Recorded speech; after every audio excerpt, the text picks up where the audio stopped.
Chapter 2 है, lecture 6 है और आज हम पढ़ेंगे त्रुटियों का संयोजन किस प्रकार किया जाता है। मान लीजिए हमारे पास कोई राशि सेट है। सबसे पहले हम पढ़ रहे हैं एक ऐसी राशि के लिए जो कि योग या व्यवकलन के रूप में परिभाषित की गई है। योग सभी समझते हैं एडिशन, आप जोड़ रहे हैं, और व्यवकलन मतलब सब्ट्रैक्शन, आप घटा रहे हैं। सामान्य भाषा में जोड़ना घटाना, थोड़ा शुद्ध हिंदी में योग और व्यवकलन। मान लीजिए हमारे पास कोई राशि है और उस राशि को हमने किन्हीं दो राशियों के योग या फिर व्यवकलन के रूप में परिभाषित किया है। जब हम ये दो राशियां लेते हैं ए और बी और इनको मापते हैं, मापने के बाद हम z के सूत्र में रखते हैं जो कि इन दो दी गई राशियों के योग के रूप में या व्यवकलन के रूप में परिभाषित किया गया है, तो मापित मानों में तो त्रुटि होती है, जैसा कि हमने पहले बता रखा है। यदि a के मापित मान में त्रुटि हो डेल्टा a और b के मापित मान में त्रुटि हो डेल्टा b, तो क्या करना चाहिए? ये जो त्रुटियां हैं, ये त्रुटियां योग या व्यवकलन के बाद z में भी दिखाई पड़ेंगी। तो z की जो परिणामात्मक त्रुटि आएगी उसे हम कैसे ज्ञात करेंगे? तो जरा हम यहाँ पर ये जो दो मान है सूत्र में रखते हैं। ये हमारे पास इक्वेशन 1 है, z है परिणामित राशि है, a और b मापित राशि है, किसी एक्सपेरिमेंट में इनका माप निकाला गया है, और फिर इसके त्रुटि के साथ हम इसको यहाँ पे रखेंगे तो कितनी आनी चाहिए ये हम देख रहे हैं। तो आपके पास इस सूत्र में आप a और b में मान रखिए। कैसे रख सकते हैं? त्रुटि वाले मान a plus minus delta a हम a की जगह रख रहे हैं, और प्लस या माइनस अगर हम सिर्फ योग के लिए दिखाएं, इधर अगर योग के लिए दिखाएं तो सिर्फ प्लस रख लेते हैं, और b plus minus delta b ऐसा मैं यहाँ पे लिख लेते हैं। मैंने माइनस इसलिए हटा दिया है ताकि आप कंफ्यूज ना हो, और प्लस माइनस सिर्फ हम त्रुटि के साथ ही रखें, इस वजह से मैंने माइनस हटा दिया है। हम बाद में ऐसा कहेंगे कि जैसा हमने योग में देखा है वैसा ही सेम प्रोसेस अगर हम व्यवकलन में करेंगे तो हमें रिजल्ट मिलेगा सेम। तो देखिए यहाँ पे आप इनको जब चारों पद में आप देख रहे हैं लीनियर पद हैं सारे, कोई किसी से मल्टीप्लाई नहीं हो रहा है, योग दिख रहा है सब जगह। तो देखिए ए और बी जो हमारे पास फिक्स वैल्यूज हैं उनको तो हम बाहर निकाल लेते हैं। कैसे? अलग कर लेते हैं। ए बी के साथ प्लस में आ जाएगा, और दो जो पद बचेंगे त्रुटि वाले वो इस प्रकार से बचेंगे, कोई दिक्कत नहीं है। ये z plus minus delta z के रूप में देखा जाएगा। जब हम बोल रहे हैं कि हमारे पास जो मापित राशियां हैं उन्हीं में त्रुटि है, तो परिणामित राशि में भी त्रुटि होनी चाहिए, और परिणामित राशि की त्रुटि निकालना ही यहाँ पर हमारा काम है। अब डेल्टा z को हम कैसे निकाल रहे हैं वही प्रोसेस हम आगे कर रहे हैं। ध्यान दीजिएगा, z जो है वो a और b के सम के रूप में परिभाषित किया गया है। तो यहाँ पर आप z को क्या लिख सकते हैं? a प्लस b लिख सकते हैं, यदि हम सिर्फ किसकी बात कर रहे हैं? योग की। तो ये तो हो गया z के बराबर। तो बचा हुए जो पद है वो किसके बराबर होने चाहिए? त्रुटि के बराबर। तो जो प्लस माइनस डेल्टा z हमें यहाँ पे मिल रहा है उसका मान हम कितना लिख सकते हैं दोनों पक्षों की तुलना करने पर? अगर हम LHS और RHS की तुलना कर रहे हैं तो डेल्टा z प्लस माइनस हमें कैसा मिलना चाहिए? Plus minus delta a plus minus delta b। देखिए ये जो दो हम यहाँ पे लगा रहे हैं इसका मतलब ये है कि यहाँ पर अगर हम एरर देखेंगे तो क्या क्या मान हो सकते हैं? डेल्टा z के मान हो सकते हैं। अगर हम दोनों के प्लस पद ले लें तो delta a plus delta b। Delta z का एक और मान हो सकता है, डेल्टा a को हम प्लस ही रखें, दूसरा जो इसका माइनस पद है उसमें माइनस के साथ में मान लिखें। फिर डेल्टा z का मान एक और हो सकता है, जब हमने दोनों को प्लस रखा अब दोनों को माइनस रखेंगे, डेल्टा a के मान को माइनस डेल्टा a, पहले इसके साथ में प्लस डेल्टा b, और फिर डेल्टा z का एक और मान minus delta a minus delta b।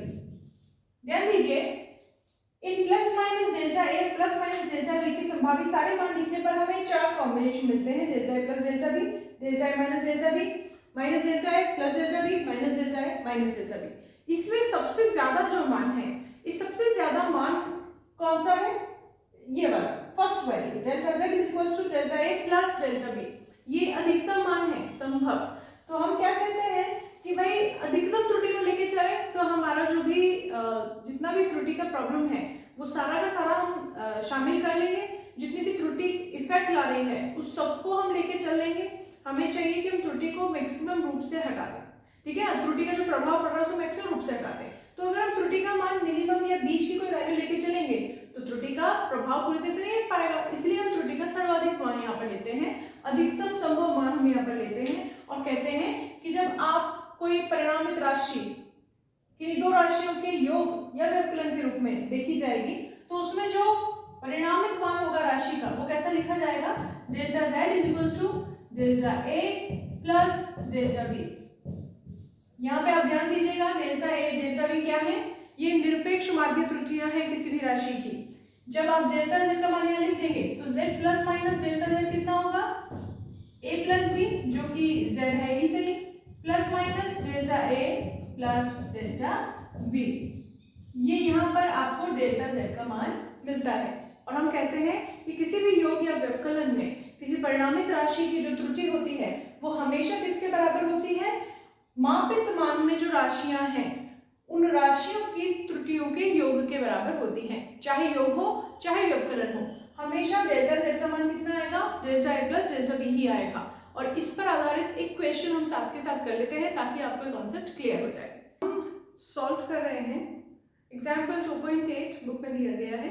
प्रश्न कहता है, हमेशा प्रश्न को ध्यान से पढ़िए, जो सूचनाएं दी गई हैं उन्हें रेखांकित कीजिए और रेखांकित करने के बाद ये देखिए कि भाई हमसे पूछा क्या गया है, जो चीजें दी गई हैं और जो चीजें पूछी गई हैं दोनों में कॉम्बिनेशन बैठाइए और फिर देखिए कि आपको क्या चीज के लिए सॉल्व करना है। तो हमें दिया गया है किसी तापमापी द्वारा मापे गए दो पिंडों का ताप दिया गया है। पहला ताप कितना है, T1 20 degree Celsius plus minus 0.5 degree Celsius, 20 degree Celsius exact मान है या वो कह लीजिए कि इसका माध्य मान निकला है और 0.5 डिग्री सेल्सियस निरपेक्ष माध्य त्रुटि है। T2 भी हमें दिया गया है, वो भी हमने देखा। अब हमसे पूछा क्या जा रहा है, पिंडों का तापांतर बताइए। तो तापांतर कितना होगा, जो दो पिंड हैं उनके ताप का अंतर ही क्या है, तापांतर है, ठीक है। ये हमसे क्या करा गया है, पूछा गया है और दिया क्या गया है, दिया गया है T1 बराबर 20 degree Celsius plus minus 0.5 degree Celsius और T2 दिया गया है हमें 50 degree Celsius plus minus 0.5 degree Celsius, ये हमें दिया गया है, ठीक है। तो ये तो हो गया दिया गया और ये हो गया हमारे को पूछा गया, ठीक है ना। क्या पूछा गया है हमसे, हमसे पूछा गया है कि आप बताइए तापांतर कितना होगा। ये हमारा सॉल्यूशन स्टार्ट हो गया है, ठीक है ना। अब इस सॉल्यूशन से हम बोल रहे हैं कि T2 माइनस T1 निकालिए, T2 में भी त्रुटि है, T1 में भी त्रुटि है। अब ये जो दिख रहा है व्यवकलन है, तो व्यवकलन के लिए हम पढ़ चुके हैं कि जो त्रुटि आएगी वो कितनी आनी चाहिए, जितनी त्रुटि T1 में थी और जितनी त्रुटि T2 में थी उन दोनों का योग आनी चाहिए। तो आपने वैल्यू रखी T की और आपके पास आया 50 degree Celsius plus minus 0.5 degree Celsius, minus value आपको रखनी पड़ेगी क्योंकि अंतर है, अंतर हमेशा इस तरह से सब्ट्रैक्शन से ही डिफाइन किया जाता है। ये हो गया 20 degree Celsius plus minus 0.5 degree Celsius, ये आपने दूसरा मान रख दिया। अब आपके पास एग्जैक्ट जो मान है 50 डिग्री और 20 डिग्री, उनको तो आप सब्ट्रैक्शन कीजिए, माइनस 20 डिग्री सेल्सियस, लेकिन त्रुटि का मान हमेशा कितना होगा, त्रुटि का मान तो दोनों के योग के बराबर होना चाहिए। तो डेल्टा T1 कितना 0.5 डिग्री सेल्सियस और डेल्टा T2 कितना, वो भी 0.5 डिग्री सेल्सियस, ठीक है।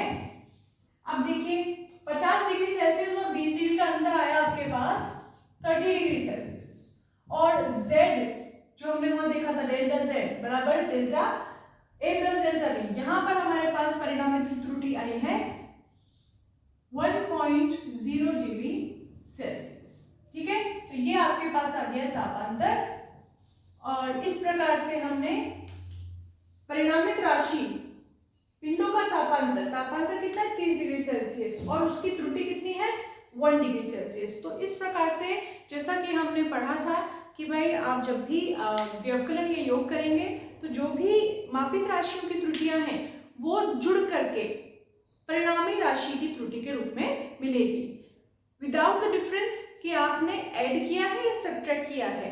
जैसे कि यहाँ पे आपने देखा तापांतर था, एक सूत्र और आपने 10th क्लास में पढ़ा था प्रतिरोधों के संयोजन में, कि जब भी आप श्रेणी क्रम में संयोजन करते हैं किसका, प्रतिरोधों का, तो यहाँ पर इनका जो तुल्य प्रतिरोध आता है, अगर मान लीजिए R1, R2 और R3 हो तो कितना आता था, R1 plus R2 plus R3।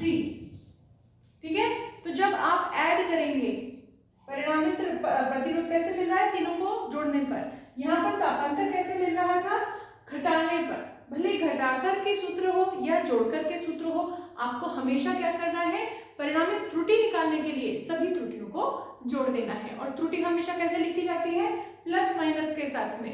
ये बताती है कि आपका जो मान है वो 30 माइनस 1 यानी 29 डिग्री और 30 प्लस 1 यानी कि 31 डिग्री के बीच में होगा।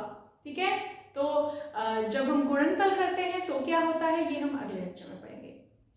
नमस्कार।